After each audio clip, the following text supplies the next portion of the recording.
One of the areas of photography that I've really been involved with for the last couple of years now is fitness portraiture and fitness photography. And it's a fantastic area, and actually it has helped improve my own fitness by just the fact that I'm actually involved with the community. I've been going to some fantastic gyms, and when you're spending a lot of time around fit and healthy people, it makes you feel like you want to be a little bit fitter and healthier as well. And you find that there are so many ways to stay fit and healthy that actually it doesn't have to be the same old grind at the gym anyway. So this is how to take better fitness pictures. One of the things that you'll see a lot is if somebody asks you to take a picture at the gym, or if somebody asks you to take a picture of their yoga poses or calisthenics work, or if they're a sprinter, they will often try and do the hardest thing that they can think of and ask you to take a picture of them. Problem is, what is hard to do in real life is not necessarily what will make the best picture. Often, actually simple pictures, very simple, straightforward shapes and lines are the biggest element that's going to make it look like a fantastic picture. So if you can create strong, bold lines within your photograph from the person that you're taking photographs of, you will get a better image. One of the best examples of this is on the rings. So I've been working with a few people that use rings as part of their workout. And things like the iron cross is an incredibly difficult technique to achieve and to get looking good. But when you actually do it, when you take a photograph of it, because it's quite a static position, it doesn't look anything like as hard to do in the photograph as it is in real life.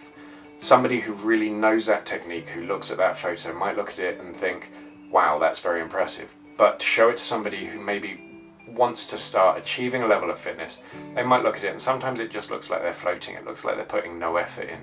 I found the same thing with kettlebells. I've done a few shots with people with kettlebells, and the weight of the kettlebell itself doesn't actually carry across into the photograph. So they can be standing in the most difficult and awkward position that you want, but it doesn't show how much effort they're trying to put in. So think about the lines, think about the shapes, and think about the positioning of the subject within the frame. Think about actually creating a dynamic photograph that shows them in a fitness environment rather than necessarily showing them doing the hardest thing they can do. Shutter speed is really important. I'd say that you want quite a high shutter speed because often these motions are quite quick, so you want to be able to freeze them. And in terms of aperture, as with most portraits, you want a relatively shallow depth of field so you can isolate them from the subject. Think about the background. Most gyms are not particularly pretty places, so if it has to be taken in a gym, then you can do that. If you have a particularly lovely studio to work with, absolutely fantastic. But I also find that actually taking people out of these locations, so taking them outside, taking them to a little bit of wilderness, there's a juxtaposition between what we think of as quite an urban way of keeping fit, and then with the nature in the background, it just looks fantastic. So think about your lines, think about the poses, think about what you're doing. Knowledge of the subject really helps actually. If you're taking pictures of somebody doing yoga and you don't know your down dog from your forward fold, then I couldn't think of a better example there. I was really struggling to think of two completely different things and just my mind went blank. But if you don't know what positions to be able to help people into, so if you can say, okay, do a grasshopper, okay, do an 8-angle pose, then it will make it much easier for the model to be able to actually go into that position. Whereas if you're just saying, do that thing where you tuck your elbow behind your head, it doesn't really help. Know your calisthenics terms if you're taking calisthenics pictures, and it will just help you to take better pictures. It will help them to be able to pose better as well. And finally, have fun with it. It's good fun. There are some pictures that you'll take that you just think, no, that hasn't worked at all. But there are no such things as bad ideas. I've taken pictures of people doing squats, and it always looks unfortunate. It's not a good image.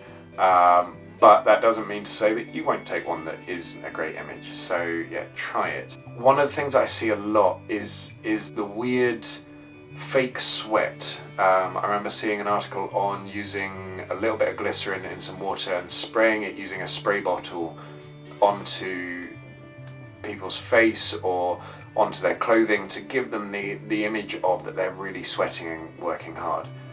Unless you are a professional makeup artist, actually making somebody look as though they are sweating naturally is an incredibly difficult thing. The best thing to do is just to get them to sweat naturally. Spend an hour with them where they're actually working hard, and they will look like they're putting effort into it. They will sweat, or if they're incredibly fit, they may not sweat, but they will glow and glisten in a way that will make your photos look much more effective than if you just douse them liberally in glycerin and water. So I hope that's been helpful, and I hope some of the examples have helped sort of show you the sort of thing I do. This is part of a long series on how to take better photographs, so remember to stay subscribed to be able to keep up to date with all the videos I'm going to be doing, and thank you very much.